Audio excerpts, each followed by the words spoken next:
Hey guys, welcome back to Monet Mondays, and it is the third episode. And as you see, we are with my guest David. I've been talking about him for the past week, and if you've seen the flyer, hope you followed him on Instagram. Give him a shout out, whatever you can do after this episode. And I don't want it to take too much of his time or my time. What? That makes no sense. That's not what I meant. I meant not too much of your time and much of his time. So I'm just going to jump right into the interview and, let you guys finally meet David. So for those of you that don't know, he has a great story to share. I've said it throughout my social media. And today we're going to find out a little bit more about him, some little fun facts, and also that wonderful story that I feel like he can definitely help out with everybody. So he was born in East York. Out here in Canada, if you guys don't know. I'm born in America, so he's Canadian. And he was born in East York, and he grew up in Thornhill with his Scottish foster parents. Okay, so I'm gonna let him kind of give you guys a little background on what it's like growing up in Canada, in East York, and Thornhill, and all that good stuff. So, David, thank you so much for tuning in with us. I really appreciate you. Thank you. No problem. So, growing up in East York, I only grew up in East York till I was about, I'd say 6, 7 years old, which is when I left my actual parents to join my foster parents.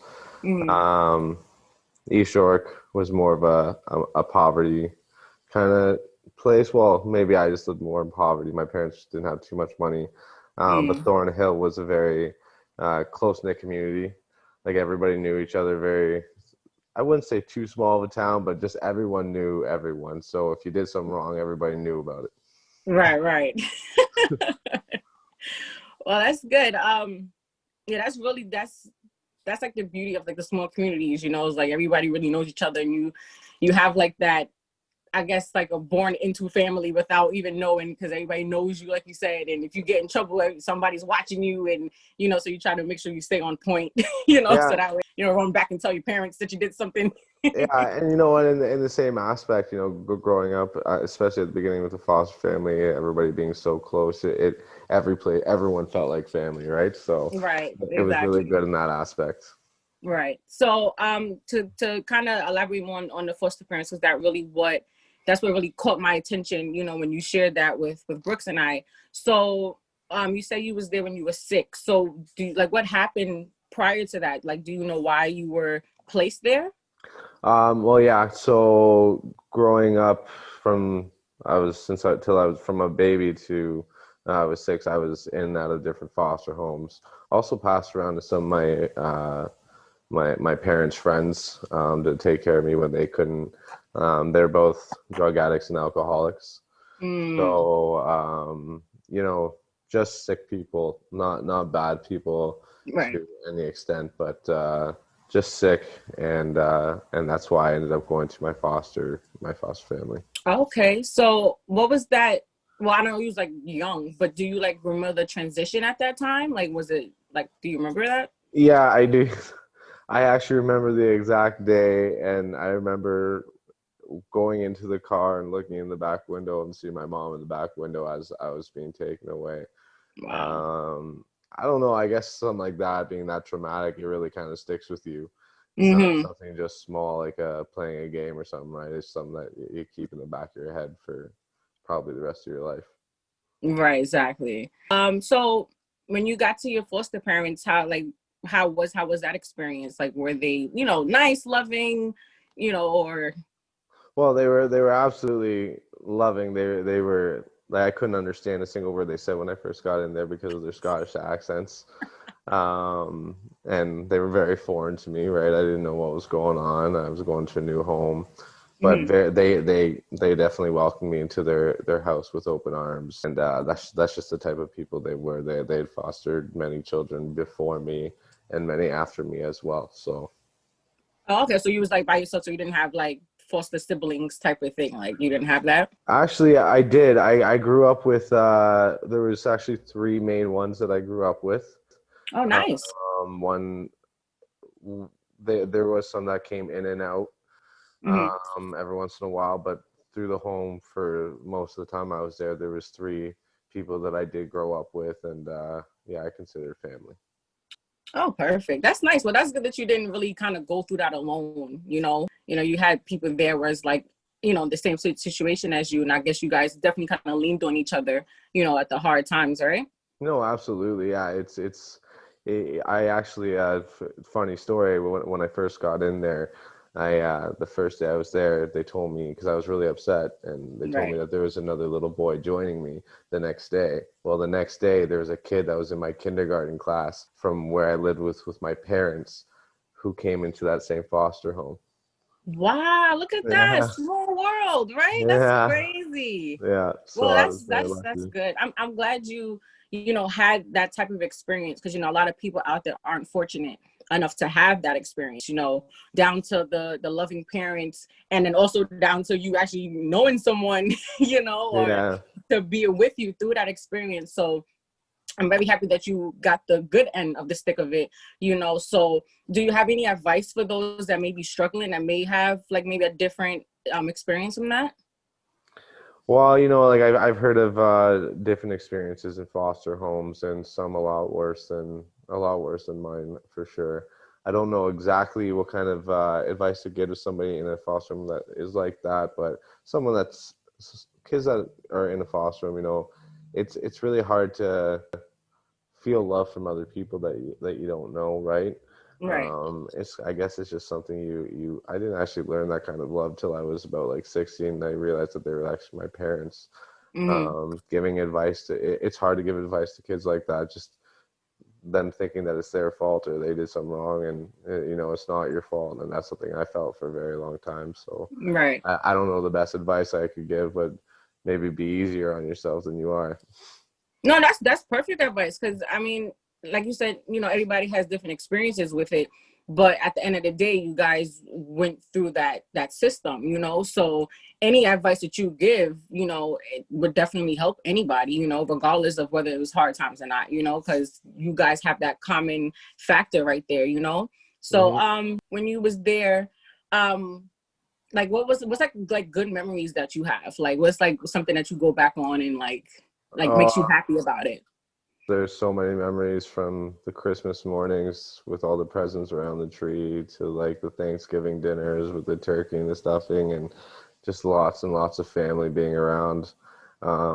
It was a big family and a very close family. So there was lots of love, lots of memories, lots of great times. I couldn't even pick out one specific memory, to be honest. Well, that's good though. That's Yeah. good. I'm so happy. I'm so happy to hear that. Because I know a lot of people, that are like they sometimes don't even talk about it. They don't mention it, or they just have nothing but bad memories. So to finally hear like a really good story is it leaves me hopeful that there is still good people out there that's willing to help, kids that went through that or that's going through that. So that's definitely a blessing. And for people that's watching, like mainly the younger generation, because you said you basically leave when you're like 18, right? Hmm. So Yeah. anybody that's watching, or know anybody that's in that situation that's younger than 18, please have them check this out. Let them see that like whatever you're going through, like you're not alone. You know what I'm saying? And you know, everything happens for a reason. You don't know why yet, and you're still young, you're still processing, but just try to hold on to a little ounce of hope, because there's a bigger picture out there, and just strive for that. So after um 18, so what happened after that? Like what was that transition like? It was rough. It was rough, Mm-hmm. like I was a kid. I was a kid Mm-hmm. going out in the world on my own, so I didn't really know how to live Right. alone. I had made a lot of mistakes. I went into addiction in my early 20s, Mm-hmm. which thankfully I'm definitely one of the lucky ones who found help to get out of that. But just not having that guidance that I had with them was very difficult, I find. And you know what, even to this day, being 32 years old, I still Mm-hmm. sometimes wish I had that guidance that they gave me, for them to tell me to do something or smack me Right. in the head when I wasn't doing something right. Right. Not that they ever hit me, but No, no, yeah. I mean, shoot. Sometimes you need yeah, that. It's tough love. Sometimes you need yeah. it. Some people take that as, oh, you're abusive. It's okay to knock somebody out upside the head a few times. Like, yo, you losing your mind. Like, it's okay. Oh, I Like, I had have a plenty of 2-year-old in brothers his that did head. that. I had plenty of brothers that did that for me growing up. Plenty of foster brothers who would knock me upside the head. So they did. Yeah, Kids did. yeah. You need a little rough love sometimes. That's all it is. As long as you can get the rough love once in a blue. I mean, I don't see no harm in that. So, So you said that you had the addiction and things like that, and thank God, you like you said, you were one of the good ones to come out of it. So what kind of support did you have at that time? oh, I the support that I had to go find first. But Mm, the thing is, I just had to ask. That was right, the thing. There's support everywhere in the world. There's so right, many places you can go. There are the people there to help. You just have to go and ask, and that's where it starts. You got to start. That's the hardest part, is asking for help. right, Then the rest of it, you can. Other people will help you. People are there. People will carry you. People, but it starts with you, right? Like I once had someone tell me that no one's coming to save you. And it was one of the most amazing things I ever heard, which it just meant that I had to take the first step. right, You know what I mean? No right. one's gonna make me better but me. And in order to Hmm. be better, I got to reach out to ask for other people's help as well. Yeah. Well, that's good. I'm glad you wasn't stubborn anymore and took that leap, and really reached out, because I know that's definitely people's issues. It's like ego and mentally, you feel like you don't need help. You feel like you got to do things by yourself and nobody got you. But realistically, when you are down and you really have no other choice, that's like the best thing to do. So I'm glad you said that. I think the hardest part is just having to admit something like that, right? Nobody wants Right. to think that they've come to a certain point in their life, and it's a hard thing to do. It's not easy, Yeah. but sometimes you just got to be humbled by it.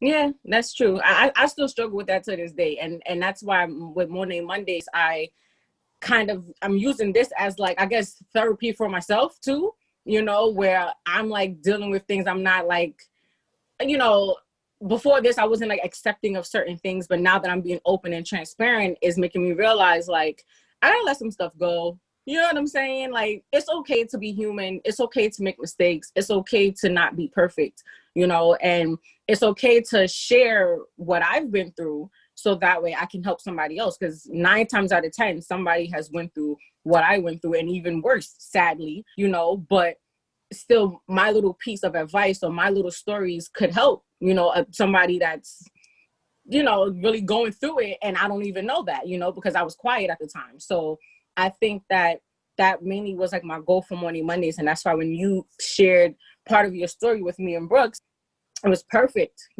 for Morning Mondays. 'Cause I'm like, this is what I'm aiming for. And because I didn't go through that, I know people, but so I didn't personally experience it. It was perfect for somebody like you, especially somebody that actually has a good story, so that gives that hope and that light, and it takes away the thought of it being, the negative, or the, however people kind of like try to talk about it. So you actually have like a good story to come out of it, so. I believe everything you go through, you can take it as positive or negative too, right?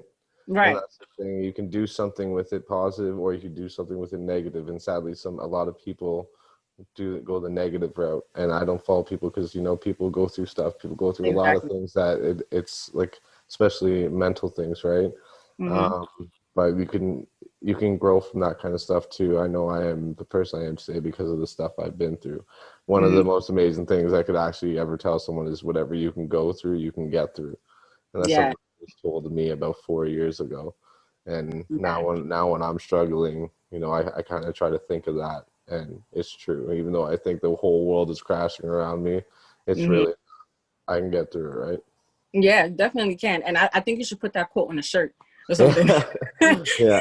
It's That's, not mine, so I can't steal it. I don't know. I don't know if it's well, okay, so copyrighted paraphrase already. it. Paraphrase Yeah, it and, yeah. and get it on a shirt. I think, because I think Plagiarize it. that's like the best, that's definitely top. What I'm trying to say, that's basically top giving advice. Does that make sense? No, it don't, right? Kind It of, and don't. not really. Right. Okay, but you get what I'm trying to say. It's Y'all great get it. advice. Yeah, absolutely. Listen, right. There you go. See, this is why I need somebody, because when I'm doing this by myself, I look crazy when I make my mistakes, because I don't edit it. I don't. So I'm glad you're here to help me, like, but yeah. So I mentioned to us that you was gonna try to start a blog, right? Yeah, I want to start one day, and I'm hoping within the next couple of years, I want to start like a motivational speaking company, just like a Tony Robbins thing. But I want to start off with like people in the foster system, the Children's Aid Society, talk to the younger kids, hopefully give them some help, and then maybe move to like high school kids. And because like I said, everybody is going through something, right? And then Right. when you're telling your story, like you were saying before, that's what really helps people, when they can relate to you. And Mm-hmm. so I've always thought I listen to motivational speeches every single morning. Tony Robbins is one of my favorites. And it just really inspires me that I can do more, and especially when I can hear someone, which is one of the most important things that helped me, coming out of like addiction, was hearing other people's stories that have been through the same things I've been through, and then seeing where they ended up, and then Right. seeing where I've ended up now, and I can share that story with somebody else. So Right. Yeah, that's amazing. So definitely keep me updated with your blog and your future projects that you work on. We definitely would love to have you back on Morning Mondays. This is you are my first guest. We met 3 weeks ago, and oh here yeah. you are, my first guest. And I'm just so happy that you were so excited about it. And anything that you want to say to anybody that I may have not touched, or this is like your free time to talk before we get out. All I have to say is just, like, if you're ever in need of help, don't ever be afraid to reach out. The only person that will get in your way is you.